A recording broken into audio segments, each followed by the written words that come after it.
everyone, I'm Yogesh Dwivedi from Swansea University, Wales, UK, and here I am joined with number of colleagues from different countries like France, Morocco, and obviously many colleagues from Romania from different universities.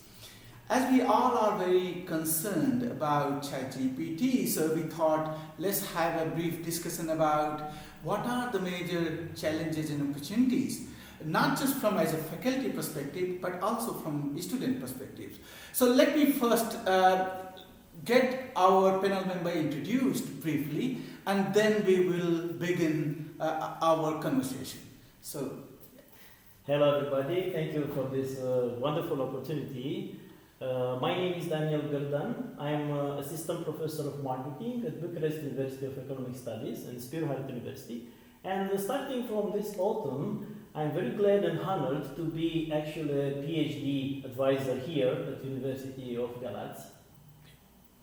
Hi Yogesh, everyone. I'm Vincent Dutot. I'm a full professor at Normandy in France, and I'm also the head of a Master 2 Strategy Digital Innovation.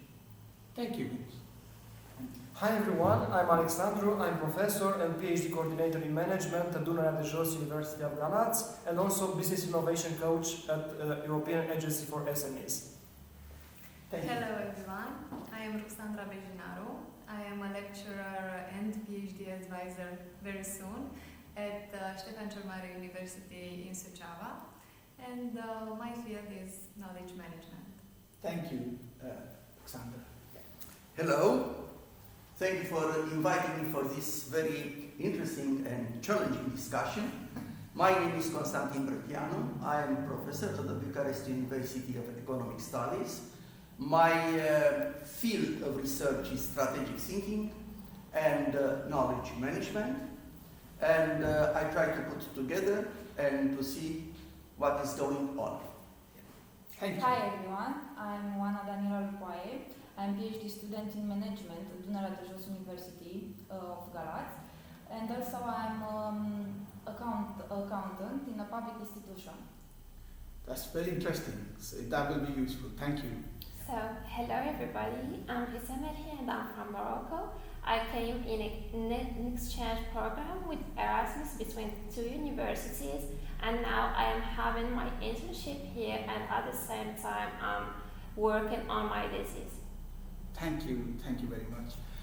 So as we've been discussing, and we all are anxious about what's going on in the world, lots of new things are emerging, metaverse, ChatGPT, other form of generative AI like Bard, and you name it, number of them. So let's just kind of take our views that what we feel is implications of these emerging technologies will be on our job, on our well-being, and any aspect of our life. So let's just take one by one to see what we think. So I'll first invite you. Okay, Yeah. thank you so much.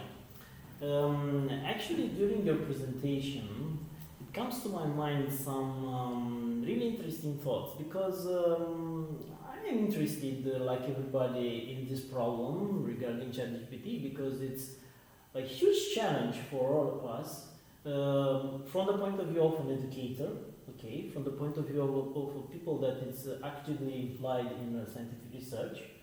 So we're talking about property rights, intellectual rights, and so on, the quality of the scientific research itself, the main core of the process of scientific research. So I think this emerging technology, because it's a kind of old one, but in this new form, with this new kind of resources, processing power and so on, it's something new for all of us. It's a huge challenge, because it implies a problem that comes to my mind. Like, okay, let's talk about my role as educator. In the moment that I want to transfer knowledge to my students, I can do it in a rational way, okay? I can use a method of teaching, I can use instruments, maybe I can use also ChatGPT as an instrument, but the border between things, I think it's very thin. because it is a real problem, the problem with testing the capacity of my students and testing the really way in that they are capable to obtain knowledge and to obtain competencies, okay? Maybe some of the students are a little bit confused about the role of ChatGPT in their work. They will be tempted to use it in a negative way, okay? So I should be very careful about it. But I think that when we are talking about instruments, machines, some algorithms, some kind of instruments that are evolving, and maybe in the near future they are transforming something else. But right now, I think it is the people with creativity and the huge resources and these instruments. And I don't think right now we are frightened in a real way, because in the moment that I'm teaching, I'm also transferring some emotions. I'm connecting in a particular way with my students. And I don't think that ChatGPT can replace me in a way, even if we talk about some very powerful technical things like using my face, using my voice, etc., etc., simulating my way of thinking, my way of speaking, eventually my little movements and so on. So beyond this, I think that it's kind of the very essence of a human relationship between us. ChatGPT, I don't think, even it's very complex, okay, it's huge complexity, I don't think it's able right now to emulate it in the real way. This is my thing. Right, thank you. So let's just take one student view now. From your perspective, what do you think are the main challenge for you, or any opportunities that you see through ChatGPT? How do you feel about it? So using ChatGPT for scientific research can be a good way to write better essays, but it should be used in the best possible way. For example, if you ask GPT, write for me an essay, this will increase the level of students and their writing skills. But if it's used to make them better, then it will be a help for the students without making them not thinking and just using it instead of doing their work. From another part, we can talk also about scientific researchers. So ChatGPT can help people to gain time instead of doing lots of researches from lots of places. ChatGPT has a database which could help people to know definitions, for example, for notion from a lot of points of views. So it's all depend on the use of this.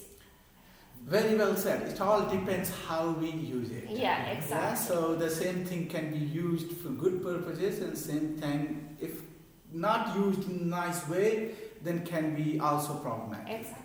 And I think the opportunities are there, but also one has to be very careful how they use it, right? And on that point, I come to Vincent. How you see things changing for you, if any, after arrival of this new tool? Yeah, I thought about it, while listening to the rest of you, and when we talked about it, and since ChatGPT has came, I was thinking about, did it really change the way I'm teaching or the way I'm doing my research? And in reality, it didn't change anything. Let me give you 2 examples. The way I'm teaching, the way I've always been teaching was, for example, in terms of exams, with my students to give them real study cases, right?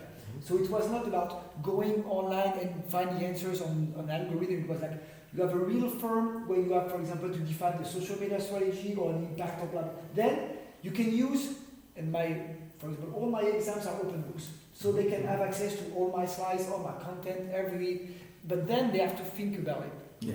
And in that sense, ChatGPT is not used. It's probably like they're going to lose time by using that kind of algorithm to work for my exams. So they can use it, but in the way, it didn't change the way I'm teaching, it didn't change the way I'm evaluating my students. And from the academic part, from the few tests I've done, with ChatGPT, every time you want to look at for a concept or definition, it always comes wrong. So I had to, maybe sometimes you have to use it just to see, okay, what's it said about it. But at the end, most of the paper I've worked on or I'm still working on since ChatGPT had arrived, as well, they were produced without it. So yes, it's a huge change in many, many ways, but in my day-to-day, either I was too early or maybe I was too innovative back in the day, so it doesn't change that much. But so far, at the end, it didn't change that much the way I'm teaching or doing my research. So that's maybe positive, I don't know, I'll see. Yeah, so far, so good. That's very assuring because lots of people have anxiety that it will have same impact on everyone, which is not true actually. If you always been very thorough, very critical in terms of your assessment design and your curriculum design, then the ChatGPT may not have impact actually. Actually, good addition, Yeah. more than just like revolution. Absolutely. If your assessment was more problem-solving type, then ChatGPT cannot directly be used for that purpose. But if it was descriptive, then that's where the problem is. Yes. So we really need to rethink about it. And also in terms of, as you mentioned about research, again, the point I would like to reiterate that when you look at any output from ChatGPT, you can see this is good or not good, right? As researcher, Yes, obviously you can make a judgment call that this is good or not good. But think about those who doesn't know. So ChatGPT can be used by those who are someone like you who has domain knowledge and knows that this output is okay or not okay. But those who doesn't know the subject, doesn't know the domain knowledge, I guess using ChatGPT may be the mistake that made by the people. Yeah. So it's important that the tool should not be used blindly. I agree. Yeah. So that's so. With that, I'll come to Oana in terms of what do you think, like what difference it will make, if any, in your life, this particular tool. I think that this tool is good for us, but it's important how we can manage it, because these tools can inspire us, but it's important not to lose our creativity. And I want to make a compare with accounting, because the software help us very much to introduce data out input, but it's important to know to know details about this input and what to extract from this software, because it can be frustrated if we don't understand how to manage this tool, and where is our intelligence. So that's a very important point, isn't it? It's like building competency to use ChatGPT. It's not like anyone can Google something. It's not Google. You really need to learn what kind of prompt to use and how to extract specific information from ChatGPT. Then only you arrive to the right information. Otherwise, if everyone if you give a scenario to 10 different people and leave them on their own approach, they probably will find very, very different information. So it's not the tool per se, but how to use that tool that is important. And building competency about that is a very important aspect. And I guess that's where universities and our role as an academic comes. That how we equip our student with such a competency so that they can use it in future, rather than prohibiting them not to use ChatGPT. With this, I will come to Sandra. In terms of what do you think about this whole thing that is going on at the moment? I am not using it yet, not for research and not with my students for teaching, but I'm asking myself and you, who makes me trust this ChatGPT? Why should I trust it? The information that is there, because it doesn't provide any references and it doesn't validate me anything about the output, the information it provides me. So I have been playing with it for a few of my questions. Some of the answers were satisfying in the direction I previewed that they will be, but some of them were not making sense for me. So I don't know. So the trust is a kind of important issue, isn't it? And that's a real issue, because you have security issue in that, where the data can be hacked or can be manipulated. Yeah. There is privacy issues there, and there is a kind of problem of misinformation that exists in the world, and the data that you use to train the ChatGPT. So that's another kind of domain where trust becomes very important aspect. So how to create that trust with the output created? If you want to use it confidently, are you really comfortable in that sense? That, okay, yes, this is output, I'm okay with it, I'm going to use it. So that's definitely, I think that will take time in terms of understanding the tool, looking at the consistency, looking at the reliability of the output over a period of time, and then only the trust, I believe, can be created, right?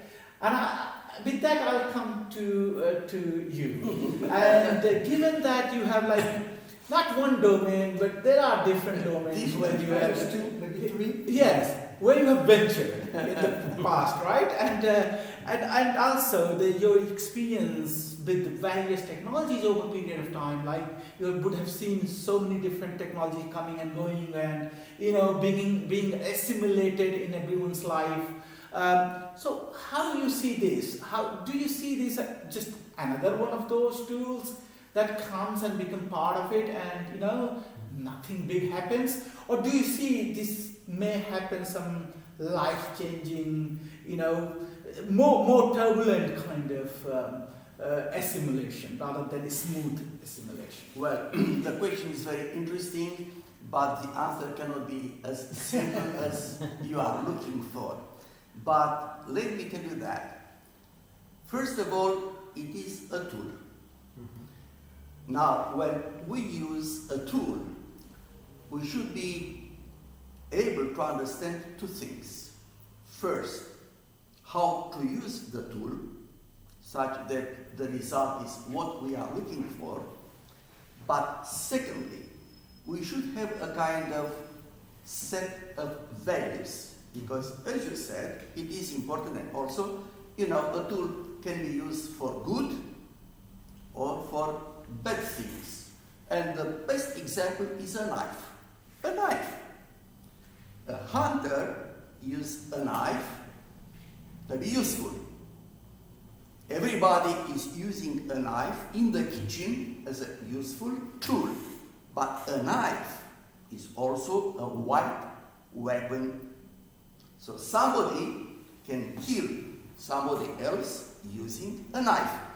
The difference is not coming from the knife. The difference is coming from the values one person has got in his mind or her mind to use that tool. Motivation and intent, yeah. So, spirituality, like you said today, is very important, meaning why we are using something and for what purposes. Now, there is another aspect. We should recall that any new technology created an adverse reaction for people. Depend on the complexity of technology. Sometimes a new technology created competition with some other technologies, so because of the competition, the reaction was very, very strong. Sometimes the new technology, due to the complexity, creates fear. And if people fear for the results, then we'll oppose the technology. Let me give you these stories, very short stories, which are really amazing. I don't know how many of you knew about the fact that when the first automobiles, and what was in UK for instance, went on the roads, of course there were some accidents, but the new technology put in danger the old technology, that is companies for postal office or just transporting persons from one part to another part. So the other companies using carriages with horses, they try to oppose the new technology. The new technology had a very important advantage, speed. So in order to oppose the new technology, the point was to introduce a limit for the speed. And in UK, amazingly, there was a law called the red flag law, saying that because a new automobile can create accidents, it was compulsory for one person having a red flag to be and to walk in front of the automobile. And that actually limited strongly the speed of the automobile. And believe it or not, this law was functioning for about 10 years. 10 years of stopping the new technology. Another story which is amazing. Now let me come here and then we listen to the second one. That the red flag here in the ChatGPT, what that red flag is the privacy law. If you look at how European Union pushing the ChatGPT to OpenAI to kind of ensure that they abide by the GDPR and other privacy laws, I think that's a kind of red flag because data is fuel. And if they don't ensure that the data has followed proper privacy laws, then they can be liable for the offenses. Yeah. Now that's definitely a red flag. I'll come to that because it is important, your observation. The second story, which is just amazing, Edison. Edison created wonders, and he wanted to create the first, and actually he created the first electrical system, not electricity, electrical system in New York to light up the streets of New York. But that put in danger the oil company because lighting the streets were using, oil. So they started to create fear in people, making public demonstration with frogs and electricity. And they killed actually frogs, and all of this kind of, how can I say, seeing that a frog is killed, created panic, and they say, you see, electricity, and what Edison wanted to do is to introduce into your house a killer. And people were afraid, and they were opposing to the first efforts of Edison. And then he said, okay, I should change my strategy, and he created a big event in his laboratory, Menlo Park, with lots of electrical bulbs in a beautiful night with a beautiful event, and invited a lot of people. And this was a kind of wonder for everybody. And the attraction, lowered the fear. So coming back to this one, there are at least 2 or 3 problems. The first problem, it is a searching engine, of course, but also it is an integrator. because what this software does, takes from here, and integrates and create a narrative story. What you are reading is a narrative story. So the first problem is, what is a reliability or credibility of the data sources? Now, we are here in an academic environment. We know very well that when we published a paper, you know very well because you are editor-in-chief, now it is important that references are coming from peer-reviewed journals, not blogs, not sites, but peer-reviewed journals. These are the filters to give you reliability. But if you ask ChatGPT to look for, to search for, you know, there is no such a filter. So when you get this kind of information in a narrative, and it is mixed, something which is good, something which is not good, then you get a mix, and if you are not smart enough and prepared enough, you cannot judge then the result. So the first problem would be for this kind of software to introduce some filters. What kind of databases to search for? Second would be talking about privacy. Of course, this is a big discussion about privacy, but here we have to learn what kind of data to put in such a database or not. Let me give you a very simple example. In the beginning, there was also, we were talking about European Union, a template for CV. We call Pass CV. Yeah. And there were some specification. They say date of birth, place of birth, and so on. Today, they erased them. Facebook, they ask you to tell your date of birth.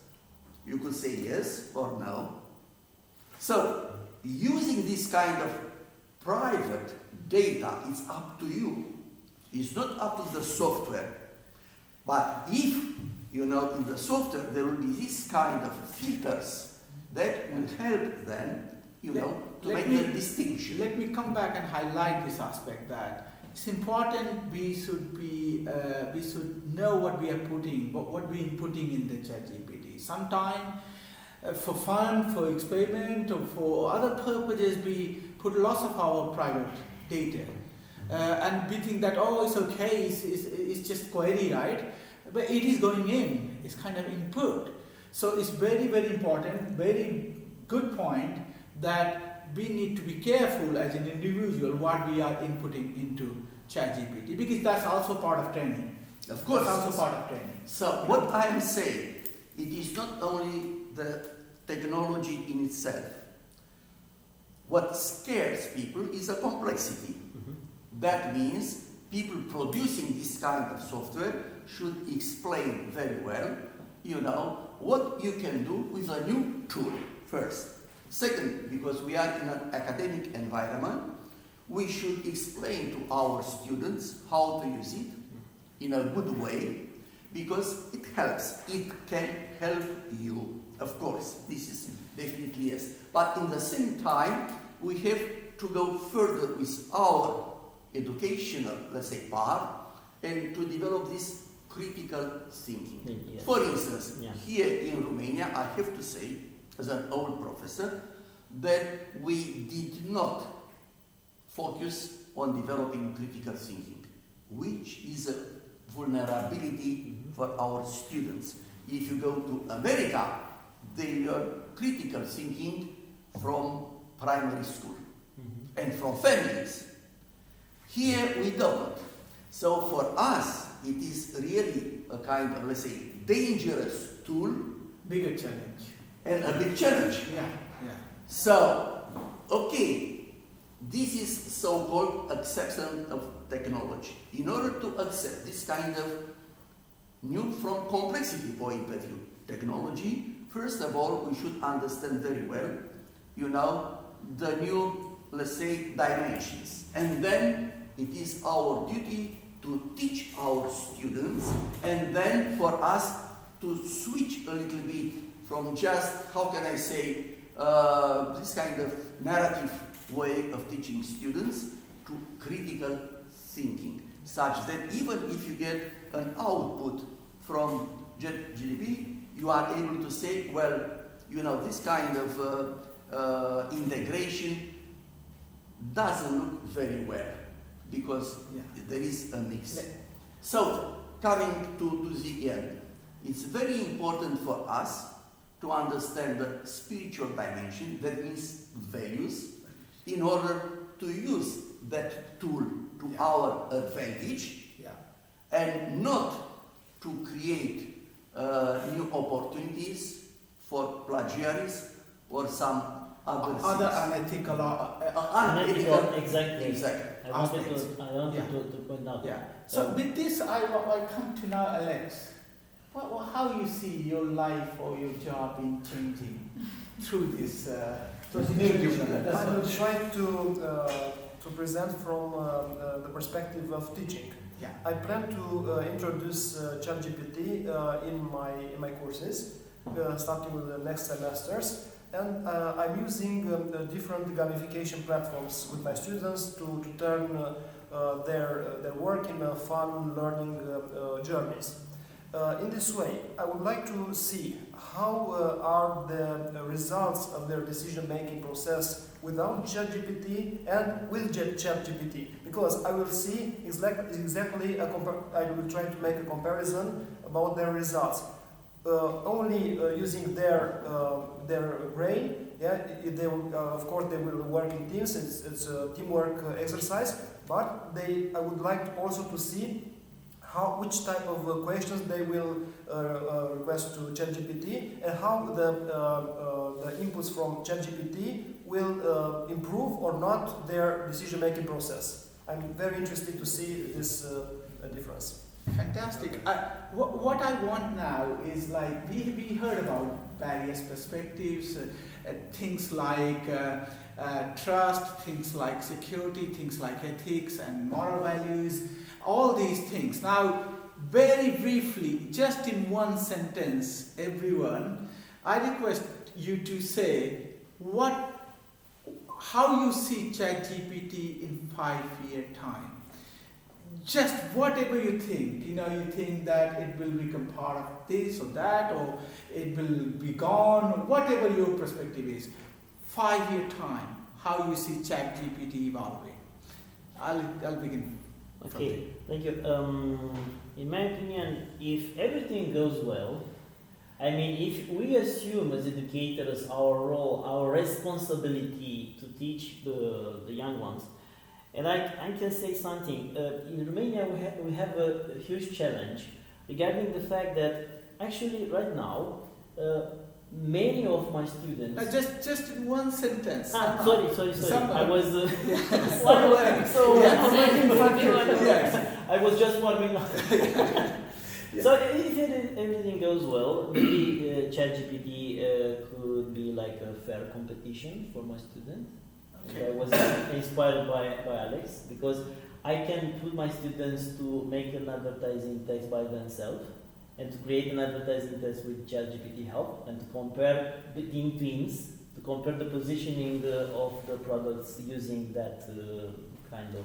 So you're saying it will be a tool that will be augmenting human abilities or capabilities? If it is well managed. Well managed, okay. I think it has the potential. Great. What about you, Vincent? How you see it?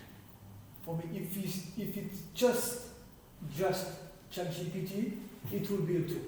If it's generative AI that evolves and changes, then it could be a game changer.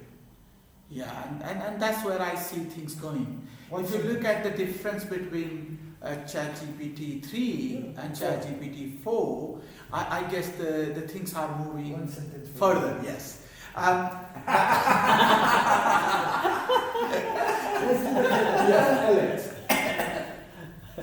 For the moment, ChatGPT is an integrator, but also a matchmaker.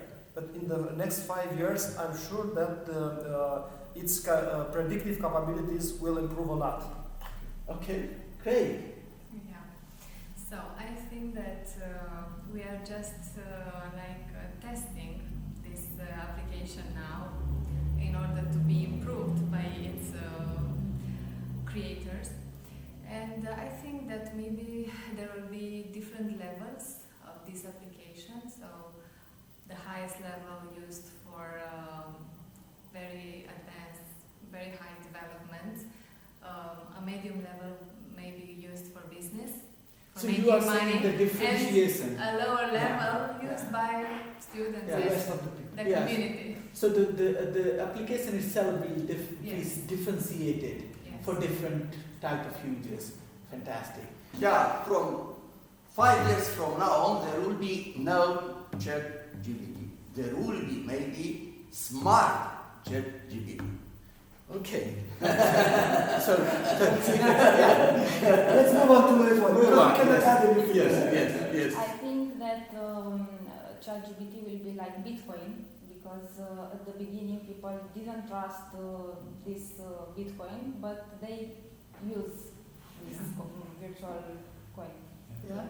Or like social media because I think that ChatGPT will be part of our life.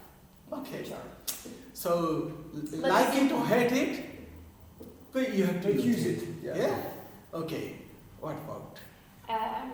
Like after 5 years, I think maybe it will be like more innovative and more creative, and maybe we can see like creativity that we can just see for human beings, because now it's collecting data, and from the questions asked by like students, teachers, etc., maybe we will have like more humanity in ChatGPT. Oh, so more humanity in ChatGPT. So we got quite few kind of really nice liners, that you mentioned about smart ChatGPT, more humanity in ChatGPT, and many more things, right? So it was really enjoyable conversation. I think we shared our anxiety, our thoughts, and our kind of how we see it evolving in future. I hope that other people will find this kind of assuring, or at least something that can help in creating awareness, and we would like to see this kind of conversation more and more in future. With this, thank you so much everyone here, and we end with this note. Thank you so much. Thank you. Thank you.